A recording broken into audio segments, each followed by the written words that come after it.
Hi friends, ನಮಸ್ತೆ. TRD ಚಾನಲ್ಗೆ ತಮಗೆಲ್ಲರಿಗೂ ಪ್ರೀತಿಯ ಸ್ವಾಗತ. ಫ್ರೆಂಡ್ಸ್, ಎಲ್ಲರೂ ಹೇಗಿದ್ದೀರಾ? ಚೆನ್ನಾಗಿದ್ದೀರಾ ಅಂತ ಭಾವಿಸ್ತಾ ಇವತ್ತು ಒಂದು ಚಟ್ನಿ ಪುಡಿ ರೆಸಿಪಿಯನ್ನು ಮಾಡ್ತಾ ಇದ್ದೀನಿ.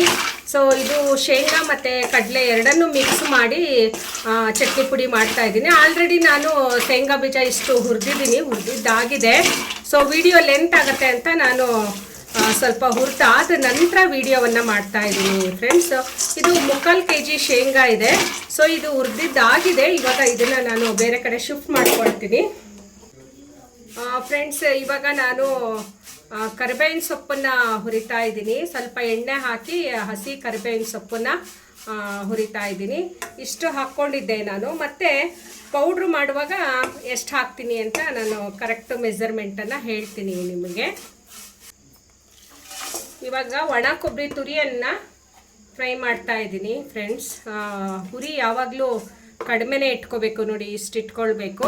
ಕಡಿಮೆ ಉರಿನಲ್ಲಿ ನಿಧಾನವಾಗಿ ಫ್ರೈ ಮಾಡ್ತಾ ಇರಬೇಕು.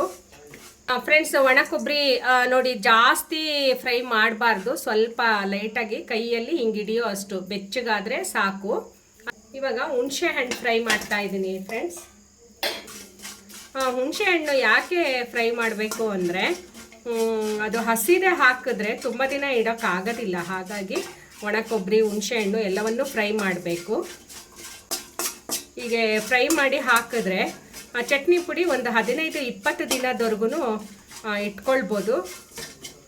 ಏನೂ ಟೇಸ್ಟ್ ಚೇಂಜ್ ಆಗೋದಿಲ್ಲ. ಹಾಗಾಗಿ ಫ್ರೆಂಡ್ಸ್ ನೋಡಿ, ಇವಾಗ ನಾನು ಶೇಂಗಾ ಬೀಜ ಹುರಿದು ಸಿಪ್ಪೆ ತೆಗ್ದಿರೋದು ಇದು ಶೇಂಗಾ ಬೀಜ 3/4 kg ಇದೆ. ಇದನ್ನು ಮೊದಲು ನಾನು ಮಿಕ್ಸಿಗೆ ಹಾಕಿ ಪೌಡ್ರು ಮಾಡ್ತೀನಿ.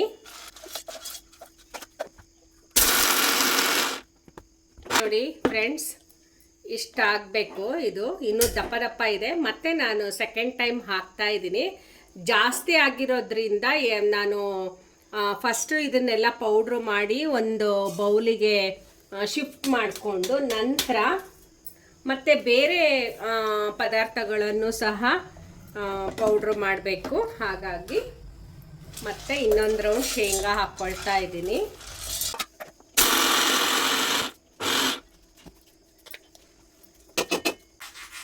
ಫ್ರೆಂಡ್ಸ್, ಇವಾಗ ಕಡಲೆ ಹಾಕ್ತಾ ಇದ್ದೀನಿ. ಶೇಂಗಾ ಎಷ್ಟಿತ್ತೋ ಅಷ್ಟೇ ಕಡಲೆಯನ್ನು ಹಾಕ್ತಾ ಇದ್ದೀನಿ. ಶೇಂಗಾ 3/4 kg ಇದೆ. ಕಡಲೆ ಸಹ ನಾನು 3/4 kgಯನ್ನು ಹಾಕ್ತಾ ಇದ್ದೀನಿ. ಸಮ ಪ್ರಮಾಣದಲ್ಲಿ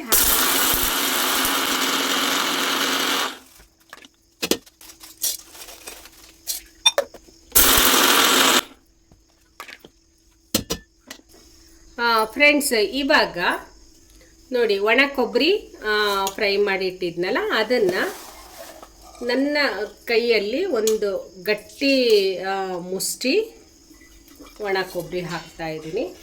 ನೋಡಿ, ಮತ್ತೆ ಸ್ವಲ್ಪ ಇಷ್ಟು ತಗೊಂಡಿದ್ದೀನಿ. ಉಪ್ಪು ಹಾಕ್ತಾ ಇದ್ದೀನಿ. ನೋಡಿ, ಇಷ್ಟು ಉಪ್ಪು ಹಾಕ್ತಾ ಇದ್ದೀನಿ. ಇವಾಗ ಸ್ವಲ್ಪ ಬೆಲ್ಲ ಹಾಕ್ತೀನಿ ಫ್ರೆಂಡ್ಸ್.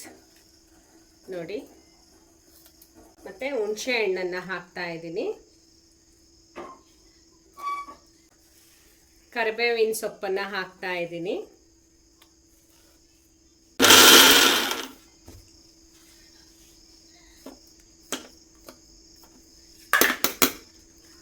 ಓಕೆ ಫ್ರೆಂಡ್ಸ್, ಇದು ತೆಗಿತಾ ಇದ್ದೀನಿ ಇವಾಗ ನಾನು. ಫ್ರೆಂಡ್ಸ್, ಇವಾಗ ನಾನು ಎಲ್ಲವನ್ನು ರುಬ್ಬಿ ಈ ಪಾತ್ರೆಗೆ ಹಾಕ್ಕೊಂಡಿದ್ದೀನಿ. ಎಲ್ಲ ದಪ್ಪ ಸ್ವಲ್ಪ ರುಬ್ಬಿದ್ದೀನಿ ನಾನು. ಈಗ ಇದಕ್ಕೆ ನಾನು ಖಾರದ ಪುಡಿ ಮಿಕ್ಸ್ ಮಾಡಬೇಕು.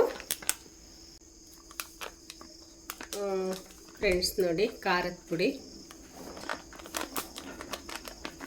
100 ಗ್ರಾಮ್ ಪ್ಯಾಕೆಟ್ ಇದು. ಇಷ್ಟು ಹಾಕ್ತಾ ಇದ್ದೀನಿ. ಅರ್ಧದಷ್ಟು ಖಾರದ ಪುಡಿಯನ್ನು ಹಾಕಿದ್ದೀನಿ ನಾನು. ಮತ್ತು ಕಡಿಮೆ ಆದರೆ ಆಮೇಲೆ ನೋಡಿಕೊಂಡು ಮತ್ತೆ ಹಾಕ್ತೀನಿ.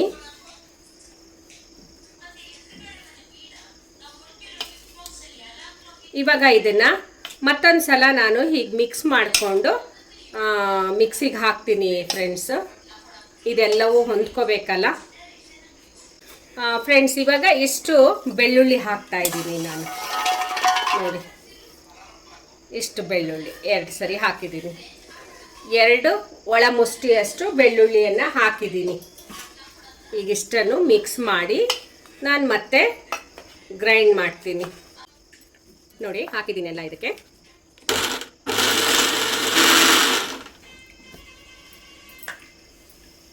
ನೋಡಿ ಫ್ರೆಂಡ್ಸ್, ಕಲರ್ ಬಂತು. ಚಟ್ನಿ ಪುಡಿ ಕಲರ್ ಬಂತು, ಘಮ ಘಮ ಅಂತ ಇದೆ. ಸೊ ಇನ್ನೊಂದು ಸ್ವಲ್ಪ ಇದು ಪೌಡ್ರ್ ಮಾಡ್ತೀನಿ. ನೋಡಿ ಚಟ್ನಿ ಪುಡಿ ಕಲರ್ ಕಾಣಿಸ್ತಾ ಇದೆ ಅಲ್ವಾ, ಒಳ್ಳೆ ಘಮ ಘಮ ಘಮ ಸ್ಮೆಲ್ ಬರ್ತಾ ಇದೆ ಫ್ರೆಂಡ್ಸ್. ನೋಡಿ ತುಂಬ ನೈಸ್ ಆಗೋದೇನು ಬೇಡ, ಇದು ಸ್ವಲ್ಪ ಲೈಟಾಗಿ ತರಿ ಇದ್ದರೆ ಚಟ್ನಿ ಪುಡಿ ತಿನ್ನೋಕ್ಕೆ ಚೆನ್ನಾಗಿರತ್ತೆ. ಸೊ ಇದಾಗಿದೆ, ನಾನು ತೆಗಿತಾ ಇದ್ದೀನಿ.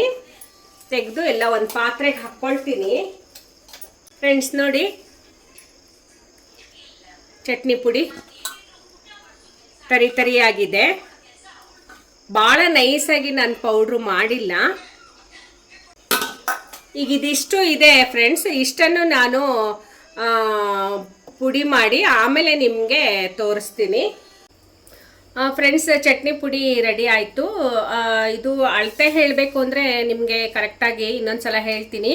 3/4 kg ಕಡಲೆ ಹಾಕಿದ್ದೀನಿ, 3/4 kg ಶೇಂಗಾ ಹಾಕಿದ್ದೀನಿ, 5 ಬೆಳ್ಳುಳ್ಳಿ ಗಡ್ಡೆಯನ್ನು ಹಾಕಿದ್ದೀನಿ, ಹಾಗೆ 2 ನಿಂಬೆಹಣ್ಣಿನ ಗಾತ್ರದ ಅಷ್ಟು ಹುಣಸೆ ಹಣ್ಣನ್ನು ಹಾಕಿದ್ದೀನಿ, ರುಚಿಗೆ ತಕ್ಕಷ್ಟು ಉಪ್ಪನ್ನು ಹಾಕಿದ್ದೀನಿ, ಹಾಗೆ 100 ಗ್ರಾಮ್ ಪ್ಯಾಕೆಟು ಖಾರದ ಪುಡಿಯನ್ನು ಹಾಕಿದ್ದೀನಿ. ನಾನು ನಿಮಗೆ ವಿಡಿಯೋನಲ್ಲಿ ತೋರಿಸುವಾಗ ನಾನು 100 ಗ್ರಾಮ್ ಖಾರದ ಪುಡಿನಲ್ಲಿ ಅರ್ಧ ಭಾಗ ಹಾಕಿದ್ದೆ. ಸೊ ನನಗೆ ಸ್ವಲ್ಪ ಕಡಿಮೆ ಅಂತ ಅನ್ನಿಸ್ತು, ಹಾಗಾಗಿ ಮತ್ತೆ ಪೂರ್ತಿ 100 ಗ್ರಾಮ್ ಪೂರ್ತಿ ಖಾರದ ಪುಡಿ ಹಾಕಿದ್ದೀನಿ. ಸೊ ಇವಾಗ ಚಟ್ನಿ ಪುಡಿ ರೆಡಿ ಆಗಿದೆ. ಸೊ ಸ್ವಲ್ಪ ಜಾಸ್ತಿ ಪ್ರಮಾಣದಲ್ಲೇ ಮಾಡಿದ್ದೀನಿ. ಇದು ನಿಮಗೆ ಕಮೆಂಟ್ ಮಾಡಿ, ಕಡಿಮೆ ಪ್ರಮಾಣದಲ್ಲಿ ಮಾಡಿ ತೋರಿಸ್ಬೇಕು ಅಂದರೆ ನಾನು ಖಂಡಿತವಾಗ್ಲೂ ಕಡಿಮೆ ಪ್ರಮಾಣದಲ್ಲಿ ಮಾಡಿ ತೋರಿಸ್ತೀನಿ ಫ್ರೆಂಡ್ಸ್.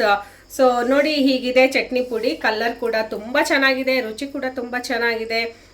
ಪರ್ಫೆಕ್ಟ್ ಅಳತೆಯಲ್ಲಿ ಹಾಕಿ ಮಾಡಿರೋದ್ರಿಂದ ಉಪ್ಪು ಖಾರ ಹುಳಿ ಎಲ್ಲ ಕರೆಕ್ಟಾಗಿದೆ. ಸೊ ನೀವು ಕೂಡ ನಾನು ಮಾಡಿದ ಚಟ್ನಿ ಪುಡಿಯನ್ನು ನೋಡಿ ಮನೇಲಿ ಟ್ರೈ ಮಾಡಿ, ಹಾಗೆ ಹೇಗಿತ್ತು ಅಂತ ಕಮೆಂಟ್ ಮಾಡಿ, ಲೈಕ್ ಮಾಡಿ, ಶೇರ್ ಮಾಡಿ, TRD ಚಾನಲ್ನ ಸಪೋರ್ಟ್ ಮಾಡಿ ಅಂತ ಹೇಳ್ತಾ ಇವತ್ತಿನ ವಿಡಿಯೋವನ್ನು ಇಲ್ಲಿಗೆ ಮುಗಿಸ್ತಾ ಇದ್ದೀನಿ. Thank you friends, bye bye.